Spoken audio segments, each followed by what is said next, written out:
মনটা ভালো ছিল না।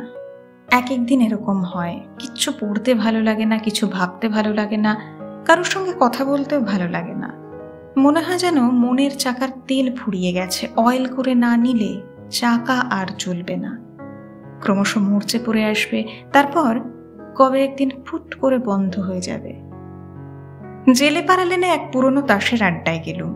সেই সব পুরনো বন্ধুরা এসে জুটেছে, কিন্তু তাস ভালো লাগলো না। তাস খেলে জিতবো, অন্য দিনেতে কত উৎসাহ আনন্দ পাই। আজ মনে হলো না যে না হয় জিতলামই, তাতেই বাকি। এদের গল্পগুজব ভালো লাগলো না।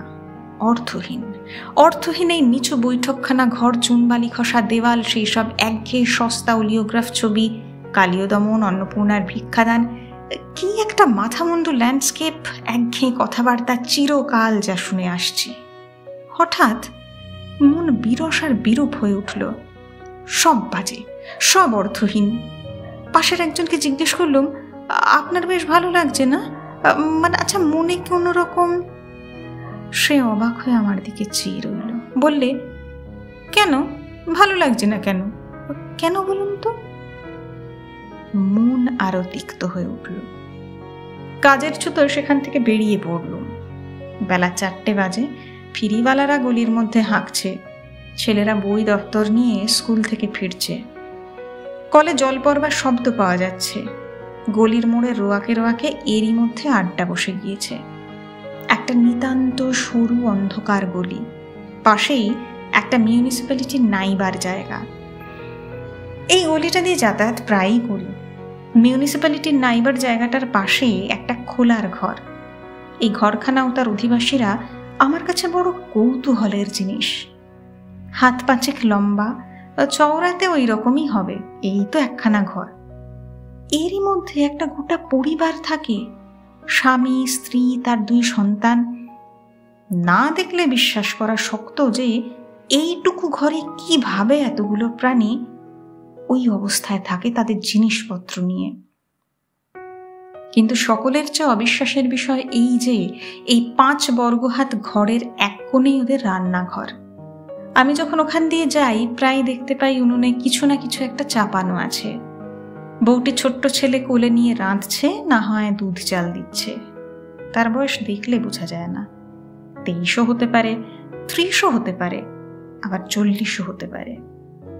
ঘোমটার কাছে ছেঁড়া আধময়লা শাড়ি পরনে, হাতে রাঙা কর কিচুরুলি, চোখ মুখ নিষ্প্রভ, নির্বুদ্ধিতার ছায়া মাখানো। স্বামী বোধ হয় কোনো কারখানাতে মিস্ত্রির কাজ করে। 2-1 দিন সন্ধ্যার আগে ফেরবার সময় দেখেছি লোকটা কালি ঝুলিয়ে মেখে একটা ছোট্ট বালতি হাতে পাশের নাইবার জায়গায় ঢুকছে। আজও ওদের দেখল। দোরের কাছে বউটি ছেলে কোলে নিয়ে বসে আছে, ছেলেকে আদর করছে। নির্বোধের মতো আমার দিকে একবার চেয়ে দেখলে। সেই পায়রার খোপের মতো ঘরটা, ছিটে বেড়ার দেয়ালে মাটি লেপা, তার উপরে পুরনো খবরের কাগজ আঁটা। কাগজগুলো হলদে বিবর্ণ হয়ে গেছে। দড়ির আলনায় ময়লা কাপড় চোপড় ঝুলছে। মনটা আরো দমে গেল। কি করে এরা কোথা থেকে আনন্দ পায়? কি করে আছে?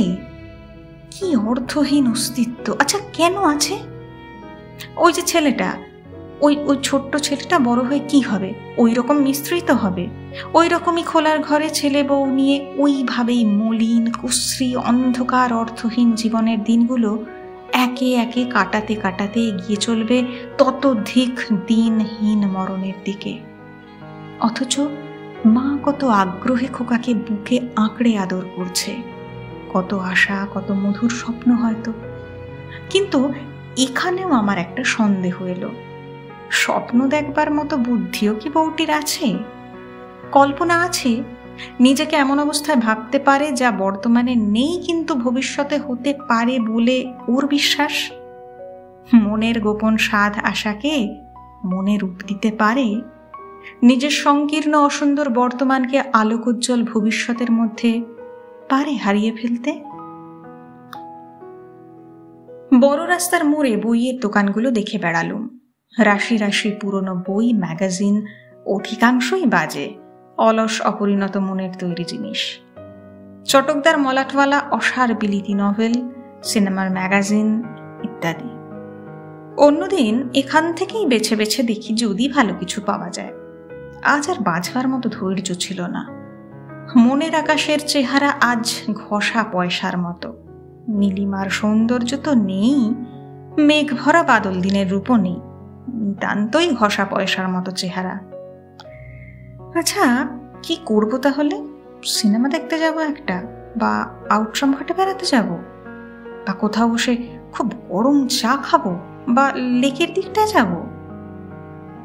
ধর্মতলার গির্জার সামনে এক জায়গায় লোকের ভিড় জমেছে। একটা সাহেবী পোশাক পরা লোক ফুটপাতে অজ্ঞান হয়ে শুয়ে আছে। ধরটা আর মাথাটা পরস্পরের সঙ্গে এমন একটা অস্বাভাবিক কোণের সৃষ্টি করেছে যে মনে হচ্ছে লোকটা মারাই গেছে। দুজন সার্জেন্ট এলো। লোকে বললে সামনের বাড়ির নিচের তলায় বাথরুমের মধ্যে পড়েছিল এই অবস্থায়। বাড়ির দারোয়ান ধরাধরি করে তার সংজ্ঞাহীন নিশার দেহটা একটা ট্যাক্সিতে তুলে নিয়ে কোথায় বেরিয়ে গেল। লোকটার ওপর বেশ সহানুভূতি হলো আমার। সেই নির্বোধ বধূটার ওপর যা হয়নি, এই বেহুশ মাতালের ওপর সেটাই হলো। বেচারা আনন্দের খোঁজে বেরিয়েছিল। পথও যা হয় একটা করেছিল, হয়তো ভুল পথ, হয়তো সত্যি পথ। আনন্দের সত্যতা তার মাপকাঠি। কে বলবে ওর কি অভিজ্ঞতা, কি তার মূল্য? ওই জানে। কিন্তু ও তো এখন বেহুশ। কার্জন পার্কের সামনে এলুম। অনেকগুলো চাকর আর আয়া সাহেবদের ছোট ছোট ছেলে মেয়েদের নিয়ে বৃষ্টির ভয় গাড়ি বারান্দার নিচে ফুটপাতের ওপর বসে আছে। বৃষ্টি একটু একটু করে বাড়ছে, তো আমিও সেখানেই দাঁড়ালুম। একটা ছোট্ট ছেলে, ঝাঁকড়া ঝাঁকড়া সোনালি চুল, নীল চোখ, বছর 1.5 কি 2 বয়স।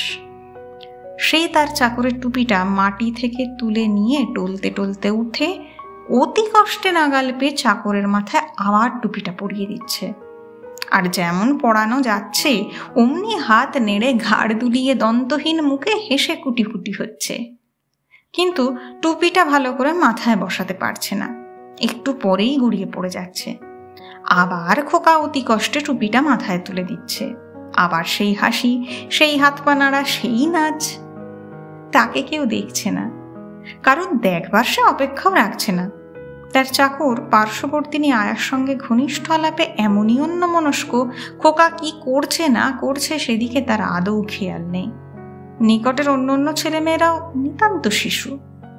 ওই খোকাটি আপন মনে বারবার টুপি পরানো খেলা করছে। আমি মন্ত্রমুগ্ধের মতো চেয়ে রইলুম। নরম নরম কুচি হাতের সে কি ছন্দ, কি প্রকাশভঙ্গির, কি সজীবতা, কি অবোধ উল্লাস, কি অপূর্ব সৌন্দর্য। খুশির আতিশয্যে খোকা আবার সামনে ঝুঁকে ঝুঁকে পড়ছে, একগাল হাসছে। ছোট ছোট মুঠি বাঁধা হাত দুটো একবার তুলছে, একবার নামাচ্ছে। শিশু মনের আগ্রহ ভরা উল্লাসের সে কি বিচিত্র, কি সুস্পষ্ট ভাষাহীন বার্তা। আমি আর চোখ ফেরাতে পারিনি। হঠাৎ অদৃষ্টপূর্ব অপ্রত্যাশিত সৌন্দর্যের সামনে পড়ে গিয়েছি যেন। অনেকক্ষণ দাঁড়িয়ে রইলুম। হঠাৎ চাকরটার হুঁশ হলো। সে আয়ার সঙ্গে গল্প বন্ধ করে খোকার দিকে ফিরে টুপিটা তার হাত থেকে কেড়ে নিয়ে পাশের একটা প্যারাম্বুলেটরের মধ্যে রেখে দিলে। খোকার মুখ গেল অন্ধকার হয়ে। সে টলতে টলতে প্যারাম্বুলেটরের পাশে গিয়ে দাঁড়ালো, কিন্তু বড্ড উঁচু, তার ছোট্ট হাত দুটি সেখানে পৌঁছায় না। সে একবার অসহায়ভাবে এদিক চাইলে, ওদিক চাইলে, তারপর থপ করে বসে পড়লে। চাকরটা তখনও আয়ার সঙ্গে গল্পে মত্ত। কার্জন পার্কের বেঞ্চির ওপর গিয়ে বসলুম। সূর্য অস্ত যাচ্ছে। গঙ্গার অপর পারে আকাশ ক্রমশ রাঙা হয়ে আসছে। খোকার মনের সেই অর্থহীন আনন্দ আমার মনে অলক্ষিতে কখন সংক্রমিত হয়েছে দেখলুম। খোলার ঘরের সেই মেয়েটিকে আর নির্বোধ মনে হলো না।